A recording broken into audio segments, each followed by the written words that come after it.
in this world of wonder. Circle where we all belong. Voice of 1,000 tribes. Tunza. Circle where we all belong. Where we all belong. Pulse of the human heart. Tunza. Circle where we all belong. Where we all belong. Circle where we all are free. Circle where we all belong. Where we all belong. Where we all belong.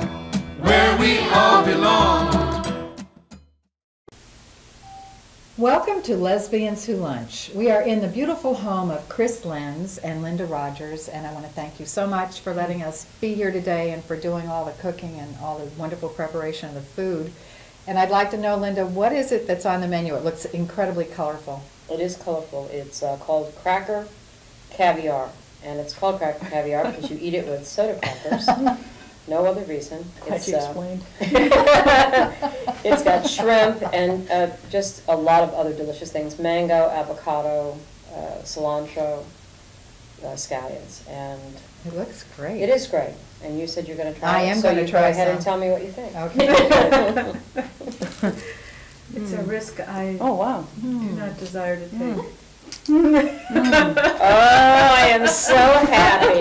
More happy than I could ever have I don't said. see why you didn't do that. It's wonderful. It's good. Delicious. So is the wine. A French rosé, Thank you, Nadine. as if I know. Yes, well, Linda told us, so I know we know. I want to start with just talking about how perceptions of homosexuality and attitudes towards that have changed over time. And so I thought I'd start with a story about myself in the 1950s when I was 13 years old and I was in school and we were to write a little term paper. And I did mine on homosexuality. And it was at the time that Time magazine came out saying, which in the 50s was a big step forward, homosexuality is a mental illness. So I wrote this very knowledgeable paper about that, ending with, and so we should feel sorry for them. God forbid. So I'd like to have you share your thoughts and your experiences about how you think attitudes, understanding people's knowledge of homosexuality have changed, either from your personal experiences or your political work.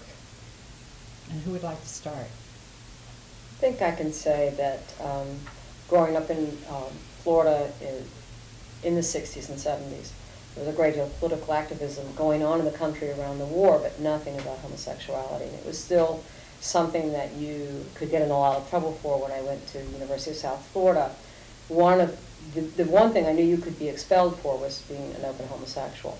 You didn't have to be caught conducting oneself, just calling oneself a homosexual was grounds for expulsion.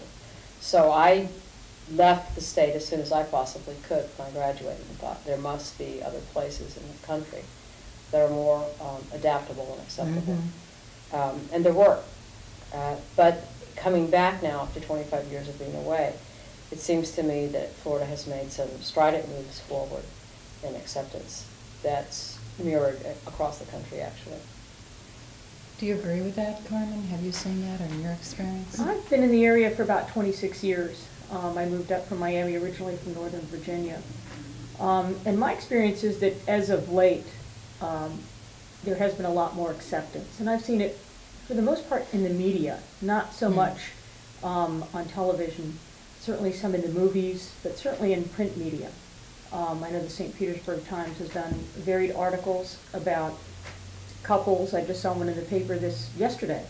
A male couple sitting on the couch holding hands and talking about the remodel that they did. And there are other gay brothers that this particular gentleman had. And I was just so elated to be able to see that and go, look at this and how accepting. And I thought there are probably some people that are pretty uncomfortable with this. But it seems like they're sort of pushing the issue a little bit more and trying to gain some more acceptance. So I think the fact that the print media is certainly standing out and exposing us as just normal everyday people and not saying, You know, you can't sit on the couch like that because we can't shoot your photo like that. I mean, this guy took that picture and they printed it, you know, a good-sized picture, and in the Sunday paper. And I thought, Yeah. this is really a big stride forward, I thought. So I have seen some changes, and they're positive ones. Even I was struck with that, and you Mhm. know, and I know there have been changes, but I still thought that was a wonderful photo. Chris, have you noticed? Well, I didn't come out until later in my life, so it's a new, relatively new position for me to be in. When did you come out? Only about 9 years ago. I was 38. So I feel like I've seen changes just in that time politically.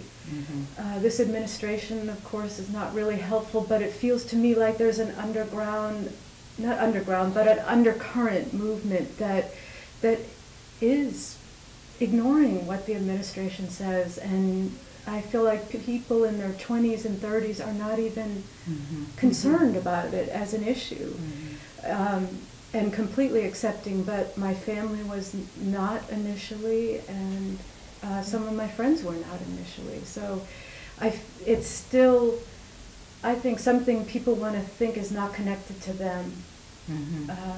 That it's okay if other people do it, but not my family, you know. Because it means something about me as a parent? As a parent, maybe, or how will other people think of me as a parent, as an adult who has this child who's, you know.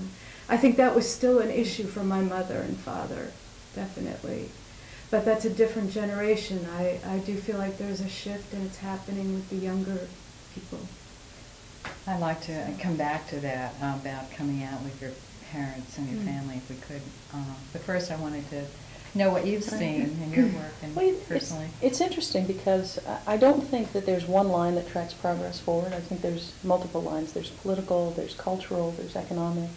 And there are times when we're experiencing a terrible political backlash and seeing tremendous advances in the media. You know, you see Will and Grace and Queer Eye for the Straight Guy and gay and lesbian characters introduced on, you know, mainstream television programs. But on, you know, November 2004, we watched 11 states build into their constitution specifically anti-gay How many? legislation. 11. And since then there have been additional ones. And Florida now faces the prospect of 2006 having our own anti-gay marriage amendment built into the Constitution. So it becomes difficult to say how are things, because in some ways, for example, hate crimes in Florida have increased 33% for 2 reporting cycles against gay people in the most violent categories. And yet, we are also, you know, there are many places where we see advances. More than 10 million Floridians live in municipalities where there's an anti-gay, a anti-discrimination ordinance that includes the gay and lesbian community, and there's more and more that include gender identity and expression, so that people who don't conform to gender stereotypes are protected as well. So I think it becomes difficult to track all of it and say, yes, we're making progress on every level and at the same rate. There are some places we are in the midst of a backlash, but backlashes happen when we make progress. So That's exactly right. I think as you take the risk to go into a new area and to break down barriers, that's when the flare-up comes.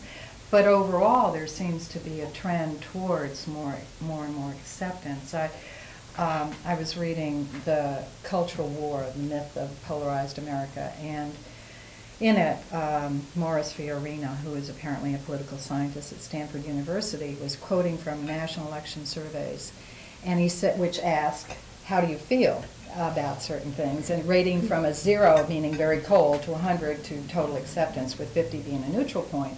And he saw, and what it shows is that in the 1970s, 33% of Americans were on a 0 when it came to homosexuality, absolutely, totally turned off and cold. But in the year 2000, it was just 3 or 4 degrees less than neutral, where at the same time, the category that is seen as the greatest protagonists of homosexuality, the fundamentalists, were only being rated 4 degrees warm. So they were far closer in the general acceptance than you would think. And it has come a long way. So What are your thoughts about that? Well, the hot point for the political agenda in this country is that you have to have a minority that's acceptable to hate. You have to, that's what's happening with the conservative right.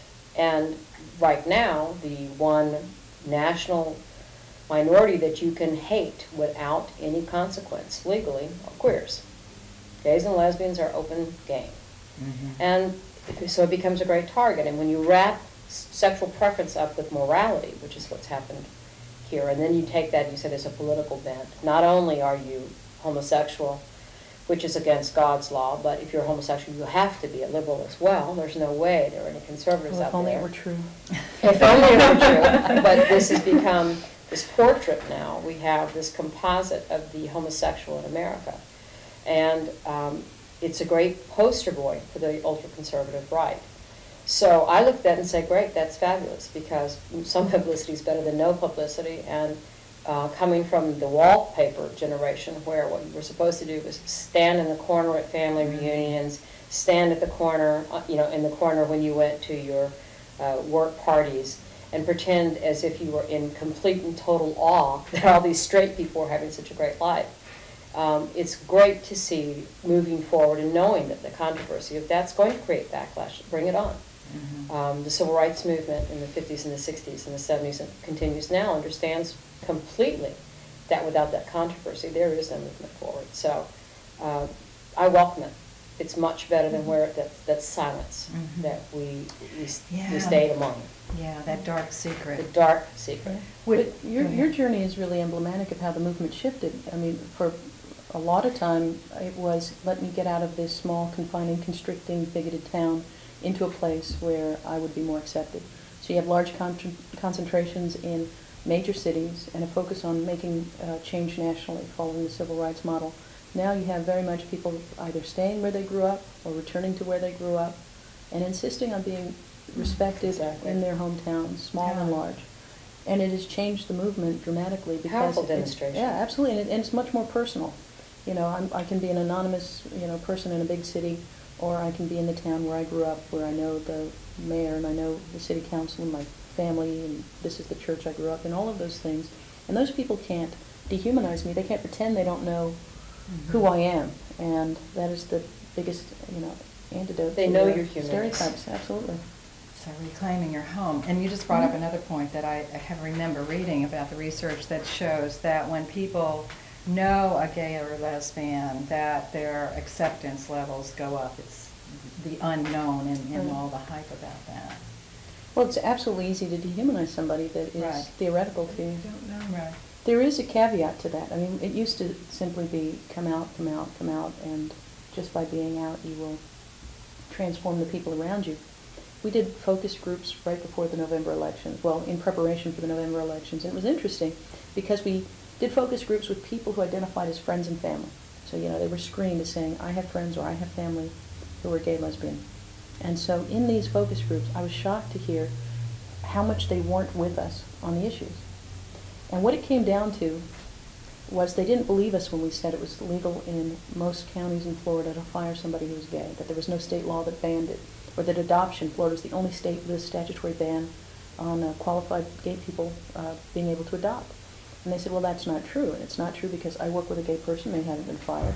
Or there's a lesbian couple down the street that they've just adopted twins and, the law didn't stop them from doing that. The people in that room who are passionate about supporting equal rights for the lesbian, gay, bisexual, transgender community had this in common. The gay people in their lives had told them the truth about their lives and had asked them to help. That was the difference. And so you have so we also did focus groups with gay people. And we said, do you tell your straight friends and family what goes on in your life? And they said, no. We don't tell them because if they should already know what we deal with. And if they don't, if they cared about us, they'd ask. So you had this weird don't ask, don't tell policy going on that had kept us apart from the people most likely to come to our aid. Yeah. At least we know where Clinton got it. Yeah. And that's an interesting policy. I guess right after 1999, they had as many people discharged, as many homosexuals discharged as previously after, and his came out 10 years ago. And now there's like 80 representatives in the House that are drafting a bill for Congress that is saying that the policy needs to be blind to sexual orientation when it comes to military. Did you know that? That's, I knew you knew that. Oh, You're in the political supposed to know arena, that. yeah. But Well, when you can't get straight people to join the military, I guess you have to, if you don't want to reinstitute the draft. That's true. I guess you have to open some doors. yeah, because that's another point. The actual ousting of the homosexuals went down after 2001 Yes. because they needed everybody. And so. Yes, the sexual orientation of cannon fodder is irrelevant to that. Yes, right. But I thought from the beginning that I was so angry when that passed because it just took the edge off what I thought could have been a really strong movement to do what is right to do and what was done when Harry Truman was president and blacks, that Americans were, allowed into the military and given rank and it just has made a tremendous difference. And so I was disappointed that President Clinton took that way, and I'm glad to hear it's going to be changed.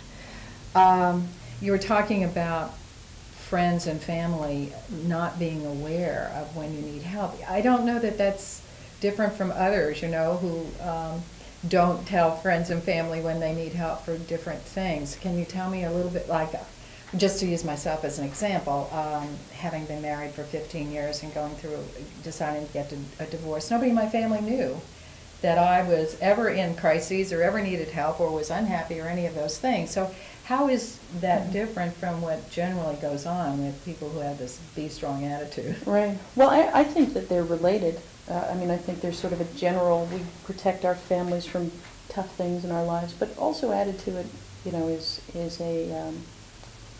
a fear of living out the expectation. You will be sad.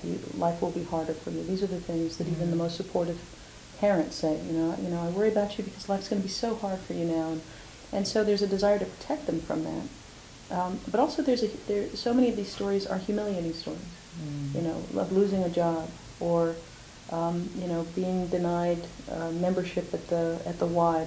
Or whatever it is. I mean, there are these little humiliating, dehumanizing insults, and it's hard to say to your neighbor, to your coworker, I was walking down the street with my partner, and there was a group of teenage boys, and I had to let go of her hand because I was afraid of what would happen. Right.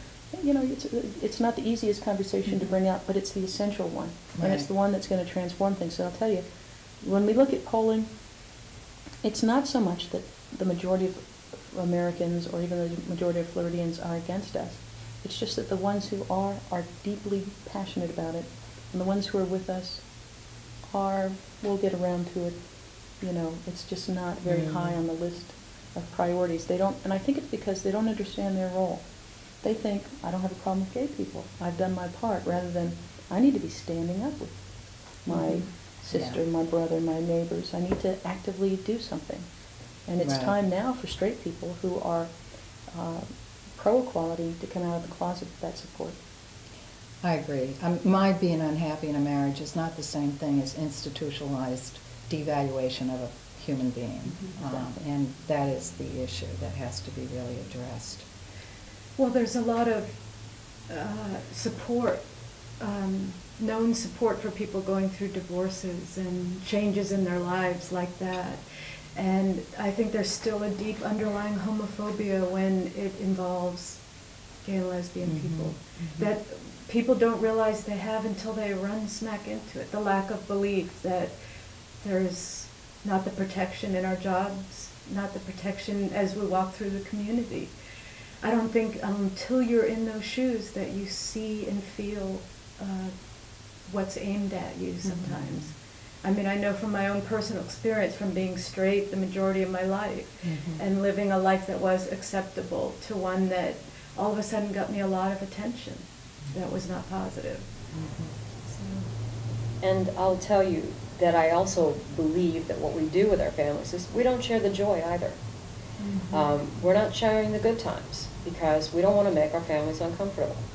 And so there's this silence that we assume is a position in the lives of our families. My mother asked me, how's Chris? She's great, she's fine.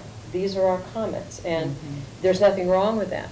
But I know with my straight sisters and brothers, there's an intimacy in their conversations and a comfort zone that I don't have. Not about my relationship. And you have to exercise it like a muscle. You have to be willing to go through the pain to build The funny looks. the funny looks and the the rolling of the eyes and the do we have to talk about that while we're at the table, to get to the point where normalcy feels normal for your family. I have just learned that I have seriously neglected two of our guests at the table, so I would like to introduce Nadine Smith on my left. Hi, Nadine. Hi. Always on your And left. Carmen Smythe. Thanks for being here You're and welcome. for chatting. It's a pleasure. I just want to come back to what you said earlier about your parents and other parents are probably my age or older, and the good news. First of all, is that we're dying off. Oh, God. And we're the ones with that. We're the ones with the lower rate of acceptance. I think in the book, the myth of the cultural war, Morris pointed out. Morris, I can call him. Why not? No, quite well. That 55% of people my age are accepting of homosexuality, whereas when you get down to 19 to 29-year-olds, it goes up to about, you probably know this better than I, 75 or 80%. Oh, yeah, depending on what the issue is. Yeah. So the good news is that there is a shift, and it's age-related in attitude. I do want to bring the topic around to the Earth Charter because, first of all, the show is about the Earth Charter, but also it's a document on all of life and nourishing, accepting, supporting all life on the planet. And what absolutely delighted me was, and I know this was a dialogue that went on for quite a while, there is a statement in the Earth Charter, one of the principles, on eliminate all discrimination, and it includes in that sexual orientation. It's the first international document that I'm aware of that says eliminate discrimination on the grounds of sexual orientation. And this was discussed by Earth Charter commissioners all around the world after the people had given their input to it. And I remember Stephen Rockefeller, who was chairing the International Drafting Committee, received an email from one of my Earth Charter volunteers in Tampa who has a lesbian foster daughter. And she said, I love the Earth Charter, I'll be involved, I'll do whatever I can, but I'll love it even more if they would put in there or take out any category and just say eliminate all discrimination. This was while it was going through the drafting process. She got an email back from Stephen saying that this issue was being discussed by the Earth Charter commissioners, and when it came out it had that now I know that Sue, with all her love, did not make that happen alone, but there was a very deep dialogue around inserting that in there. So I'm just delighted that it's there. And one of the things I wanted to ask you was how you think, but before I do that, let me just ask Carmen. I just want Carmen to speak because you've been a little quiet, but you're also our Earth Charter volunteer at the table. Carmen's been involved for a while with the Earth Charter here in Tampa, Florida, and I just want you to tell us what you've been doing, what kinds of things you've been doing with it. Well, at the moment, we're planning the summit on October 8th at HCC, and we're organizing the speakers. We're coming up with a theme to be all-inclusive, and the theme that we've come up with is My Backyard is Your Backyard, and it's all about forming a community. And this particular summit deals with the Community Indicator Project as one of the main focal points of it. And it really, I think, wants to hone in on people in their own communities and find out what, in their minds, makes a good, solid community, what they would like to see, and what they think Tampa needs more of.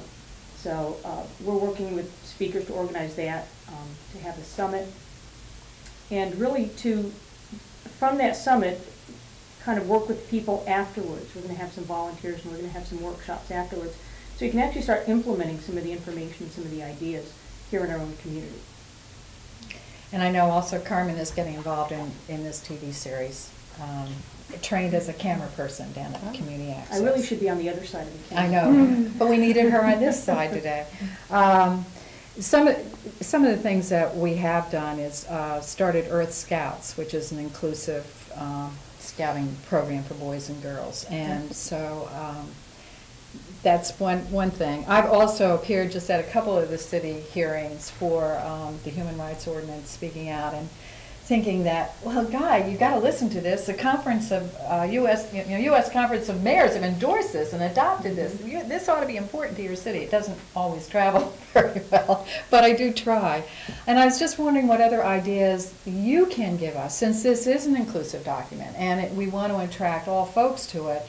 And we do have some lesbian women involved, but primarily it is pretty much a white movement here in the United States. Thank God it's international, so it's got more diversity internationally.